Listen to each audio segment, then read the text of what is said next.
Hello and welcome everybody to the Annuity Straight Talk podcast, episode number 208. This is going to be the last episode of 2025. My name is Bryan Anderson, founder and creator of Annuity Straight Talk.com. Grateful to every one of you for a good year and all the support, the positive feedback, the good ideas. Had some really great questions in the past few weeks that are going to kick off 2026 the right way. Please like, subscribe, or comment on any of your favorite podcast platforms or on YouTube. To schedule a call with me, hit the top right corner of any page on AnnuityStraightTalk.com. Share it with your friends, your advisors, anybody you think it would benefit, anybody you think could poke holes on it or provide a different perspective. Those are always good. Makes everything better for you guys. I could do an episode next week, right before New Year's, but I've done a couple of those good ones and nobody ever watches it. I guess everybody's all stuffed full of prime rib and ham and whatnot. So I'm going to give you guys a week off. I'm going to take the week off myself. Anyhow, today we're just going to do a review. It's important to do these once in a while. When I first started doing this, I thought about it and it's like, oh, it's kind of a filler episode, but it's not actually, because new people come in all the time, want to point to where you can find everything on the website. One thing that's not used as much, if you're watching the video, I'm going to go through this and start at the beginning of the year and talk about the most important stories, the most important information that I shared along the way. There's a search bar. You can search keywords, whatever it is, to narrow down your search. But there's a lot of big stories, and it's pretty interesting because I look back at a lot of the stuff when I get to this point of the year, it's a tremendous amount of work to do this, to do all this. Plus, Jeremy edits the podcast, posts it everywhere, YouTube or just on the podcast, so you can listen to it in your car or while you're working out, whatever it is. And it's always kind of like a sigh of relief. It's like, oh, I made it through another year. Going on 23. So January 9th, 2025, John Bauer, my buddy down in California, who does the market analysis that a lot of people appreciate. We're going to have him back soon because it's been several months. Big question at the beginning. The market really topped out at the end of 2024. Will it drop in 2025? Go back and watch that. What did he say? He said, there's going to be some volatility. I expect to pull back sometime before the middle of the year, but the market should finish strong because the indicators are good. Well, what happened? March and April, market lost 20%. Bounce back, it's up 10, 11, 12% for the year from the beginning. Not too bad. Maybe you should listen to us because we got some good stuff. Now, around that time or the end of last year, the other story that was very next week, January 17th, I'm not going to go through every single one of them. I'll go quickly. One insurance company that did a lot of business in the income markets, the MIGA markets, got into some trouble. It's starting to sort out a little bit. But that was Sentinel Security Life. Nobody else that I know of with a big podcast mentioned it. I found out later, absolutely, that it's because they were selling it. I avoided those, and I try to tell you guys safety is the most important thing. Take a few basis points off, maybe a touch less income. Most of the time, it's not a whole lot less. But that company's back selling products, and I don't know anyone in their right mind who wouldn't go back 12 months and look at the news cycle and say, you know what, maybe I'll go somewhere else. Okay, so annuity companies to avoid, stick with safety. Following that, don't fall for the fiduciary standard label. You are the only fiduciary. You're the only one who knows what's in your best interest. It's our job to educate you and present you with options. Most don't do that, whether they call themselves a fiduciary or not. I've seen some pretty crazy recommendations. Oh, just trust me, I'm a fiduciary. Doesn't work like that. So whether they say it or not, you still have to do your due diligence. Do not just take that word as the assumption of safety or a guarantee that it is the best thing for you, because you're the only one that knows that. How California fires affected the insurance company. Good reminder that annuities are typically not in danger and do not get soaked up by catastrophic events like that. A lot of people rely on the state guarantee fund to do that, but it takes years and years for that to settle. The insurance funds are more for those catastrophic instances like the California wildfires, where an insurance company could lose billions in one fell swoop, right? People still talk about it. I've covered that. There's a similar podcast. We did it about the hurricane in Florida a few years ago, 4 or 5 years ago. Probably have half a dozen podcasts. I'm going to have to keep doing them. Probably do one every year just because everybody still says it. I heard from a guy yesterday. Oh, well, I don't go over the limit of the guarantee fund. That's fine if you don't want to do that, but realize it's not the same kind of protection that you really think it is. Okay. All right. So that gets us into February sometime. Now we're all on this year's podcast. Start at the bottom. Buying the cheapest annuity and predictable regret. That was more about some people that really regretted being stuck with that company. Long-term income deals. Do you want to be married to it for the rest of your life? Another case study on different income options. That's always popular. That's a really good one to go back. Presents two different options with a different set of benefits. One with more income that's, going to give you the maximum cash flow. One with more benefits, maybe lower fees or something like that, but it's not going to have the highest income, but you'll have a bigger residual. All those things, you have to weigh the options. Again, that's our job, to educate you and show you what the different options are. Not to stay on the Sentinel security thing too much, but I did issue the annuity fraud alert in Arizona, explained in detail. I helped the consumers get to the Arizona State Insurance Department. They took it very seriously. That's something you need to watch out for. The checks that are in place to make sure that the money is transferred properly so that all disclosures are made. That was one of the coolest things I've ever done in my career. We actually got the agents involved to apologize. They settled for a chunk of money. Plus, we're able to negotiate getting the money out of the final insurance company without surrender charges. So those guys were made whole because I was such a squeaky wheel. Great people. And at the end of it, they were good to go back. And some people thought, oh, you're just trying to sell an annuity. No way. I'm not going to try to do that. They've been through hell. They had 2 full surrenders. It cost them $120,000. And they were facing another surrender charge from a company that was in financial trouble. So they were very stressed. Over a 4-year period in a safe investment. They'd lost $120,000 of their retirement savings. So I was very, very happy that we were able to sort that out and get them made whole for the most part and put them in a good spot. So in April, we were dealing with a big market fallout. I got a comment from a client, talked about the benefits of annuities. They really stand out when the market's in bad shape. And I don't want the market to be bad, but that really underscores the benefit of having that guaranteed income, that safe, protected money, so that it doesn't affect you negatively. Got a great comment from someone. And then that came back just a couple of weeks ago where I did it again. Compared index annuities to the stock market over a 2-year run. Of course, the stock market's high. Index annuities were second place as far as yield goes. So if you're talking pure stock market, then the index annuities did not keep up over that time period. But if you're comparing them to bonds, they were substantially better than bonds. And if you look at a blended stock bond portfolio, they're neck and neck with what those would have produced. Roth conversions are still a big topic. I get it all the time. I'm not against them. I just don't think it really is going to benefit you. A lot of those guys go, hey, never pay taxes again. Most of the time is not the most efficient way to get there. I have a cynical mind about it. I don't believe it's always going to be tax-free. You take a distribution from a Roth, they'll still issue you a 1099. And then there were guys that were going and saying, hey, this big 20% annuity bonus will cover your taxes. It doesn't, because the tax savings would be in the annuity. So you have to have another reason to own the annuity. Anyway, great ones to go back and revisit if you're thinking about these ones, okay? Then we did the hidden truth behind annuity sales and distribution. My buddy Nate, a former annuity wholesaler for 2 major companies for 20 years. He's working with me now. He's helping advise clients. He's got an incredible perspective because he's seen how hundreds and hundreds of agents operate. He knows the distribution system better than anyone. And the compensation model for those will dictate what products and why. And it's not always up to the agent. That's why I always wanted to stay independent, because sometimes one of these companies that distributes the products doesn't have what's best for you. I'm limited some ways based on the distribution system as well. And there are times when I have to admit, yep, there's a better product in the broker-dealer channel or something like that. Very few products I can't get, but if I can't get it and it's best for you, I will tell you. I don't need you to find out from someone else and have you come back and call me a liar, right? May 16th was awesome. Annuity income calculators. We got SPIA and GLWB calculators that we put live on the website. Only publicly available place you can get it. It'll give you an accurate quote that is general in nature. Call us if you want more detail or if you want to add more options to that. So that is available on the top of the page. There's a link that says annuity calculators. Okay. You can do your own research on that. Get an idea. I took this tack a lot this year, is like annuities make you more money. I started with that in late May. Actually did kind of a case study for a client of mine who was rolling over a MIGA. Numbers suggested it was better for him to put a GLWB in his contract.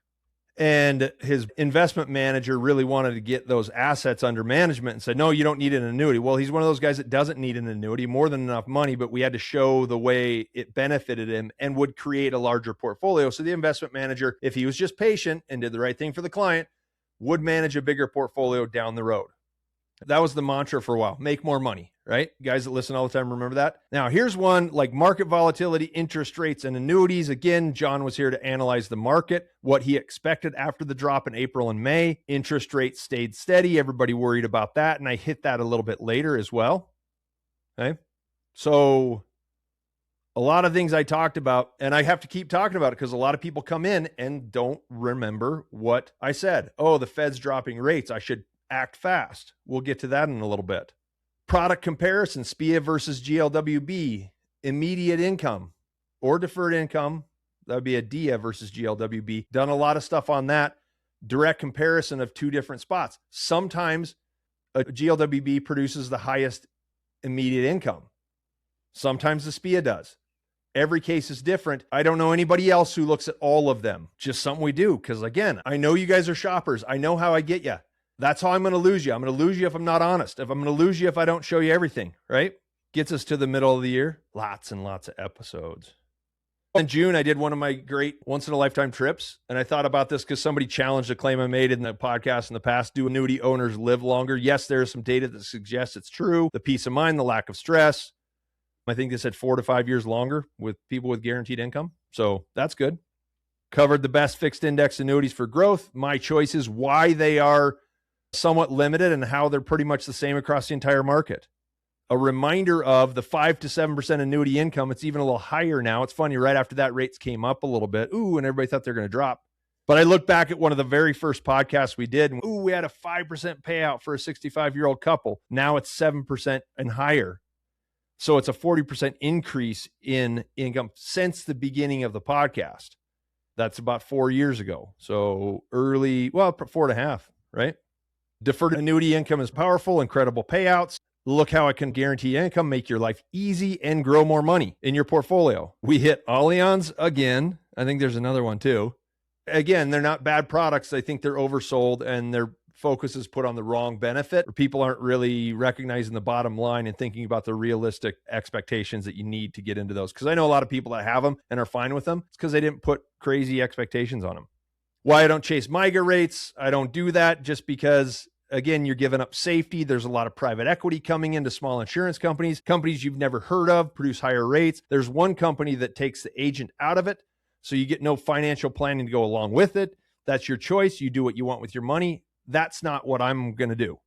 So we looked at some real fixed index annuity performance results. You want to say you compare it to the stock market, compare it to bonds. I showed a couple of contracts that are averaging between 8 and almost 10% in the past 3 years. One of those contracts came through and hit a reset again just in the past few weeks, got another 10.5%. It's doing really well. Beware deadbeat annuity agents. That's all the calls I get from people who aren't getting serviced on their contracts. If you got a contract from me and you don't hear, like we've got automated emails that go out every year. Yes, there are plenty of you. I'm always available for anyone who needs it. Do business with someone who promises to be there and hold their feet to the fire. Pretty easy. We had Nate back in August when he came to visit to talk about the annuity he bought from me and why he bought that one specifically. It's not appropriate for everyone, but it's the kind of annuity that's really good for some guaranteed income, some guaranteed no loss protection, index annuity, good market upside, all those things with no fee. That's why he did it. Then I went marketing sales pitch to talk about the bonus annuity is how other guys sell them. I thought, well, okay, well, I'll tell people what it really means, but the 17.42% first year index annuity return, a true bonus annuity that cash value up front with the fixed rate will guarantee that's your first year yield. Now, bonus annuities come with lower growth potential, but you got to decide, do you want it up front in exchange for a little bit lower growth over time? Or do you want to have maximum growth in an index annuity? Then you skip the bonus and you go with higher rates. Pretty easy. And then the next week, I showed an example of a client who did it the year before. He got a 14% bonus. He got 6.5% on the S&P 500. He went over 20% in his first year. That was coming out of an Allianz contract that had never done more than 2%. He was really happy. And that worked really well for him. So just some proof. And it's not, you got to get this. But if that's what you're looking at, I keep track of all this stuff so that I can give you real examples when we talk. I'm going to cover a podcast that Leandra talked about. My lovely assistant, many of you have met. Everybody's pleased with her. She does a great job and has the best positive attitude ever. Always brightens your day when you talk to her. And she said, you know what's funny is like, these sales ideas over the years where they were inventing case studies. She said, would you share a case study? It's a real story. I'm like, oh yeah, of course it is. I'm not making anything up. So down to the last page. Exciting. Big year, lots of episodes. Go find the ones that work for you guys. If you're just starting out, this is a really good one to look back and say, okay, let me pick a few of these. If you need some help or want to tell me what your specific focus is, I can send you some or give you ideas. Okay? We ran into a lot of people getting bad advice. In 1 week, I had one person who, a big portfolio, $1.5 million plus. Hey, put all your money into this annuity. Terrible idea when you don't even know what an annuity is. No way. No bueno. And in the same week, I had a couple who was getting out of an ESOP and they had a deadline to move the money and people were trying to push them to buy an annuity with the money. I said, no, roll it into an IRA at Schwab first and take your time. That's what they did. Still working with those guys, but that was back September 19th. We are 3 months later. They still have not made any major moves that open up the door so they could take their time and relax. One of them's still working, so they're busy. They weren't forced into making $1 million commitment because everybody else was trying to get them to move their money to the final spot. Kick the can down the road, put it in an IRA, opens up all sorts of flexibility. You can roll it in 1 day, 1 week, 1 month, or a year. Okay. Maximum guaranteed income versus no fee income. That's another one. That's income annuities with or without a fee. Are CDs a scam? No, they're not a scam. They're easy. But don't ever complain about me making a commission on annuities if you really look in and realize how much the bank makes off your CD money. They pay you 4% and they loan it out 10 times and make 50, 60%. Crazy, huh? Whole different set of rules there, and they don't even pay you for participation. Another one, you make more money with annuities. I had to be direct. The point of this is to show you how to make more money. Episode 200 was good. Annuities, protecting parents, preserving a legacy. Just to talk about getting your house in order, making sure that the important people that will be there to take care of you and manage your assets at some point are looped into it so they don't have to go at a couple clients who are really trying to understand their parents' financial plan when it's getting kind of late in the game. And that can be tough. So I thought that was a good episode because it's something everybody can do. We will all need help at some point in time. Make it easy on those who will help us. Annuities required minimum distribution, whether you're stabilizing the market or you got an income contract that offsets a big portion of what you got to pull from other IRAs. Yes, you can make more money if managing RMDs is your only reason for using an annuity. Then I looked at an actual Allianz statement. Nice lady who shared her statements with me was making 0.6% over the past 5 years. Then we hit Fidelity's annuity quotes. A lot of times, because a lot of information on Fidelity, I got one client who kind of keeps me in the loop, reads a lot of stuff. Great guy, Eric in San Diego. Shout out. Thank you. I told him the other day, he gave me another great idea that's coming out in the new year. It's like, man, you should be my producer. He's busy with his own productive job. So I appreciate that as well. So fixed index annuities for growth versus guaranteed income, 2 purposes for using them. Make sure you know exactly what you're doing. There's a lot of guys that will sell you guaranteed income and say it's growth. And a lot of guys will sell you growth and say you can get guaranteed income.